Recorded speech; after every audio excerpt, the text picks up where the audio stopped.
Vamos falar sobre Vitor Roque. Ontem a gente falou, obviamente, aí com o jogo e tal, mas vamos analisar tudo que aconteceu em relação a ele ontem. Agora de maneira mais direta, digamos assim. Tem o Thiago Leifert aí comentando, vou trazer um vídeo aqui da Patrícia também. E uma parada que o Lucas Evangelista falou também, que é legal da gente analisar também. Beleza? Bora aí pro vídeo do Thiago e a gente comenta depois. Bora. Vitor Roque. Então ele vai lá e ele perde aquele gol que, assim, no futebol profissional é raro da gente ver.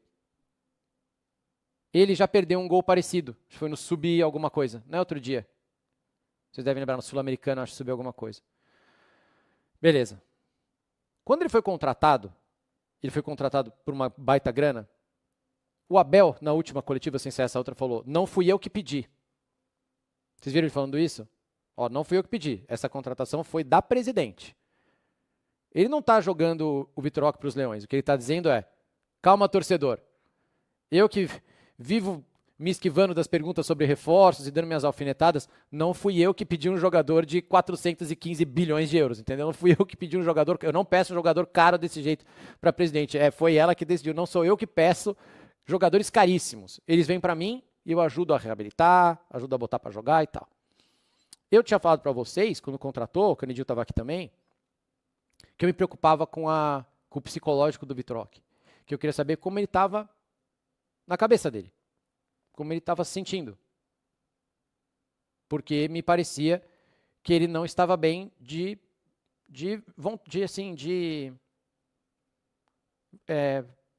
não queria falar depressão, porque depressão é uma palavra de doença de manual, de você tomar remédio. Mas ele me parecia deprimido jogando bola, no sentido bola. Deprimido, triste, né? Sem brilho, sem fogo. Tem uma entrevista do Rafinha para a Isa Palhares, vocês devem ter visto. Essa entrevista saiu no mundo inteiro. O Rafinha fala que em um determinado treino, o Vitor Roque estava errando tudo e ele começa a chorar, copiosamente. O Hansi Flick para o treino, vai conversar com ele, ele ainda não fala direito espanhol. O Rafinha cola do lado para traduzir. O Hansi Flick pergunta, você quer ir embora? E ele responde que quer, né? Chorando. E aí ele sai, vai para o Betis, não dá certo, onde o Antony está brilhando muito, e vem aqui para o Brasil. Então me preocupava como ele estava, porque assim, foram muitos traumas e muita coisa não deu certo na vida desse cara, que saiu daqui como uma grande estrela e voltou apagado, né? Caro, mas apagado. Um parêntese sobre isso é o Xavi, meu. Cada vez mais eu gostava muito do Xavi como jogador, mas acho que como treinador, ele é um bosta, na boa.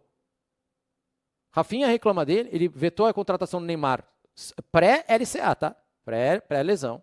Tudo bem. Mas aí ele pega no pé do Rafinha a ponto de botar o Rafinha no banco várias vezes. O Rafinha reclamou dele na entrevista também. E hoje o Rafinha tem 21 participações em gol, empatou com o CR7, ou seja, o Xavi estava errado. E o Xavi foi quem destruiu o psicológico do Vitor Roque. Isso não é treinador. Ele não tem nível para jogar com a gente. Não, o treinador é o Abel, foi mal. Que é o cara que fala assim, é ele? Vem cá que eu vou reabilitar. É o Riai, tá mal? Vem cá que eu vou reabilitar. É o Estevão? Vou colocar na hora certa. É o Hendrick? Calma, vou segurar e vou botar na hora certa. O treinador é o Abel. Eu não acho que o Xavi, eu acho que o Xavi ele foi um grande jogador, e ele talvez ache que todo mundo tem que ter a técnica e a visão de jogo dele, não será assim. E é o terceiro cara que a gente vê que ele atrapalha lá. Tem outros jogadores que reclamam dele. Então me parece que o Xavi é um problema como treinador, na forma de tratar o elenco, né? E aí o Vitor Roque ontem perde aquele gol. Então você imagina como ele ficou. Porque você ter uma recaída e você perder seu brilho de novo é muito fácil. A gente sabe disso, né? A gente assiste o Yuri bastante aqui.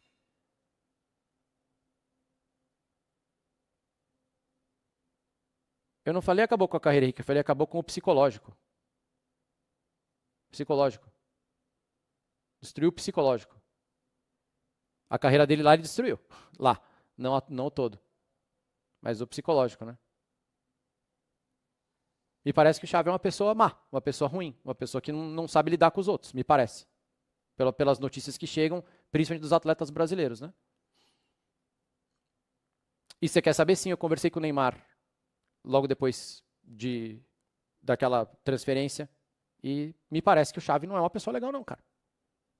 Tá? Não, tô bem perto de cravar isso aí para vocês.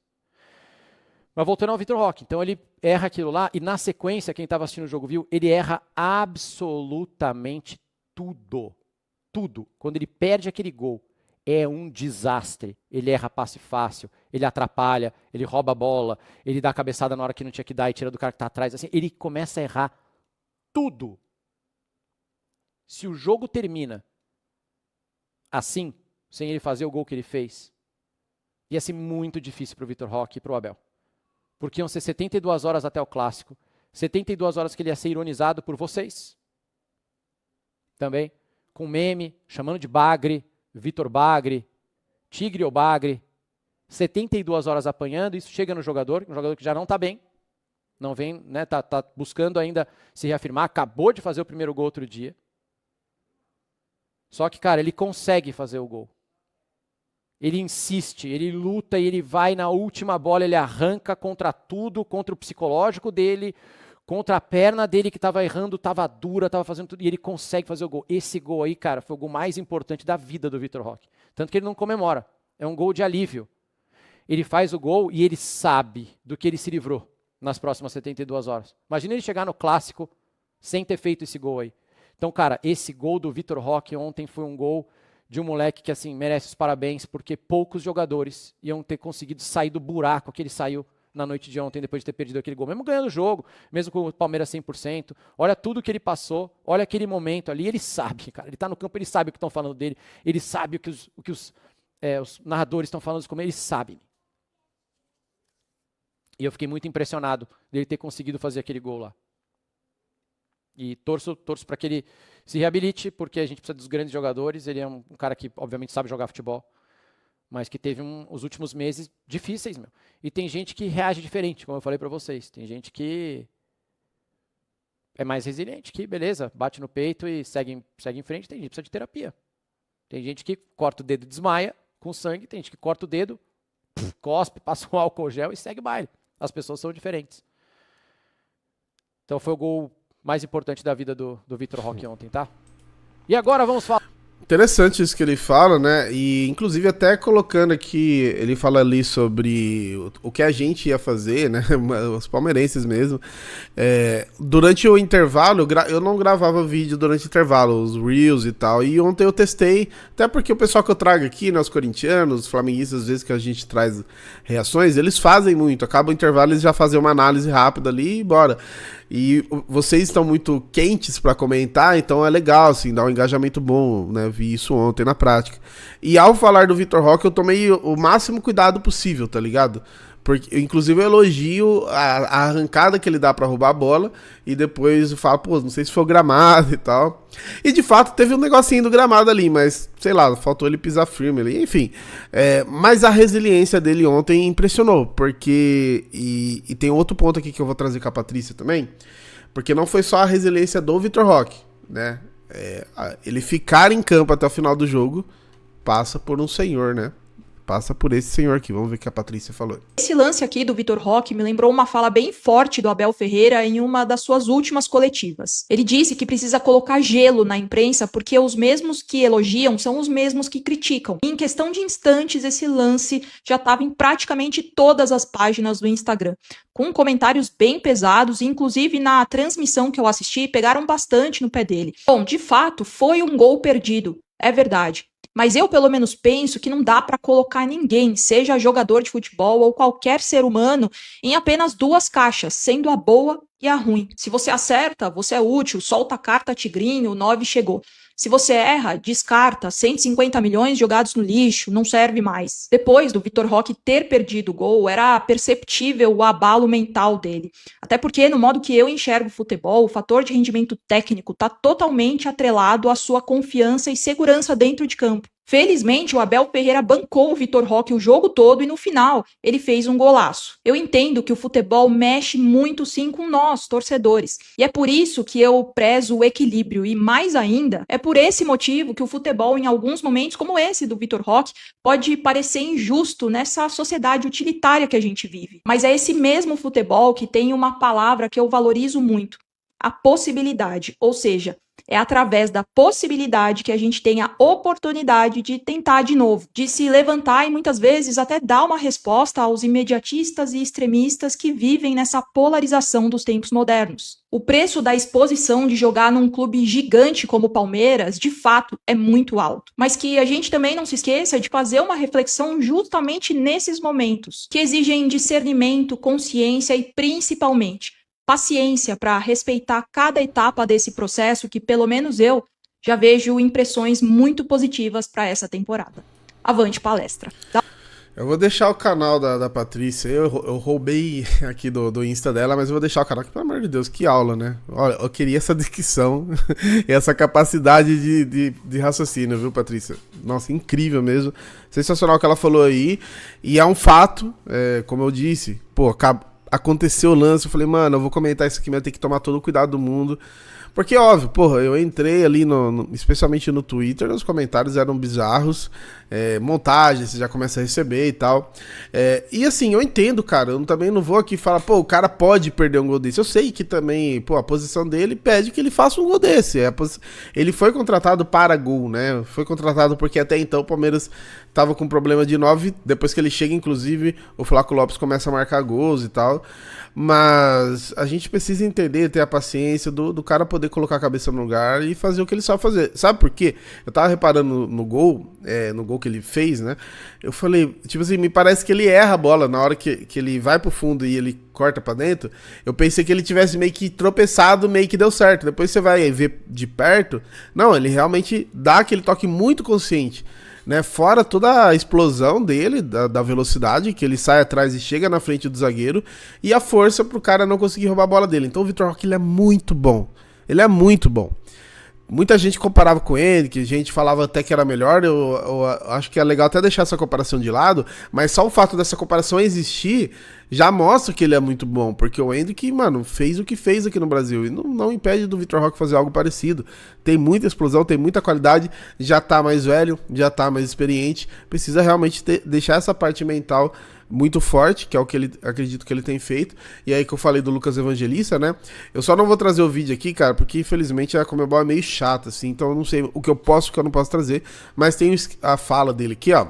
Até parabenizar o Vitor Roque, acabou falhando em um lance, conversando com ele, disse que estava conversando com Deus durante a partida, foi resiliente, acabou fazendo um baita gol e isso acaba até refletindo o que o grupo vem fazendo. O Vitor Roque e todo o grupo estão trabalhando muito, aqui não tem vaidade nenhuma. Com certeza ele não quis errar, eu até comentei com ele, Cristiano Ronaldo perdeu um gol feito na Arábia, ele foi resiliente, né? O Lucas Evangelista, que parece que tá no Palmeiras há 15 anos, né? Já tem uma postura inclusive até de líder ali, e essa fala dele sobre a resiliência do Vitor Roque, sobre ele mesmo ajudando, o grupo apoiando. Então, cara, a gente como torcedor aqui, a gente faz uma parte quase que do grupo, cara. A torcida faz quase parte do grupo, do elenco mesmo, na questão do apoio. A gente vai ter um clássico agora, que vai ser na Arena Barueri, o Palmeiras reduziu os preços, e imagino eu que assim como o Corinthians, vai estar um clima muito de estádio mesmo, e acredito até mais, acredito que vai dar mais torcida, mais público, né? E quando a gente voltar a jogar no Allianz, que tem esse clima também, cara, que a torcida comece a abraçar o time de verdade, porque o time é muito bom. A gente tá falando do Vitor Roque aqui, a gente precisa falar sobre o Paulinho também. O que o Paulinho tá fazendo em poucos minutos, vou até trazer aqui pra vocês. Ele ontem, com poucos minutos, ele simplesmente fez isso aqui, ó. Ele foi o destaque do SofaScore, né? 27 minutos jogado, uma assistência, né? Ele que inicia a jogada ali do Vitor Roque, uma grande chance criada, 2 passes decisivos, 19 dos 19 passes certos, 100%, uma finalização na trave, aí eu não sei exatamente porque ele chuta, o goleiro defende e a bola vai na trave. Eu não sei como é a estatística, mas foi uma finalização, aí é gol, né? E o chute é absurdo, né? 3 dos 3 duelos ganham 100%, um drible certo 100%, 2 desarmes, e um dos desarmes inclusive que deu gol, nota 7.9, e aqui o mapa de calor dele, variando um pouquinho ali pelo lado do campo, né, mais pra esquerda, mas ele é muito bom, cara, ele é muito bom. Então a gente tá falando do Vitor Roque, mas o Paulinho, quando encaixar esses dois, a gente vai sentir falta do Estevão, não vai ter como. O Estevão vai fazer uma falta absurda, joga muita bola, é um moleque assustador, né? Mas assim, que bom que o Estevão vai embora e quem fica são esses caras aqui. É Vitor Roque, é Paulinho, é Maurício, é o próprio Veiga, é o Facundo Torres, que tá cada vez mais firmado e corre que nem uma desgrama. Eu falei que o Facundo Torres ia ser o novo Rony do Abel, né? Só que o Rony com mais qualidade técnica. Então a gente tem que valorizar demais esse elenco e apoiar. Porque esse elenco encaixado, como tá se encaixando aos poucos, a gente precisa parar de normalizar. A campanha que o Palmeiras tá fazendo, ganhando do Cerro lá fora, ganhando o Bolívar na altitude. O Flamengo tá quase sendo eliminado, não sei se vai ser, mas tá passando um sufoco num grupo que tem o Central Córdoba, que eu nem sabia que existia. O Corinthians tá passando vergonha na Sul-Americana. O Cruzeiro já foi eliminado da Sul-Americana matematicamente. Só Palmeiras e São Paulo aí que estão, né, fazendo por onde. O Botafogo deu uma melhorada, mas também estava sofrendo, né? Tem Fluminense lá na Sula também, enfim, tem outros clubes, o Bahia muito bem, mas acabou de perder em casa. Então a campanha que o Palmeiras faz, ela é muito boa na Libertadores. A gente tem que aprender a parar de normalizar o absurdo que o Palmeiras tem feito. Beleza? Então é isso, a gente falou bastante aqui. Vitor Roque, como eu falei, o canal do Thiago Leifert tá na descrição, vocês estão ligados. O canal da Patrícia também, dá uma moral pra ela lá, porque, mano, muita qualidade, vocês viram aqui o nível dela altíssimo, então se inscrevam por lá também. Beleza? E é isso, tamo junto.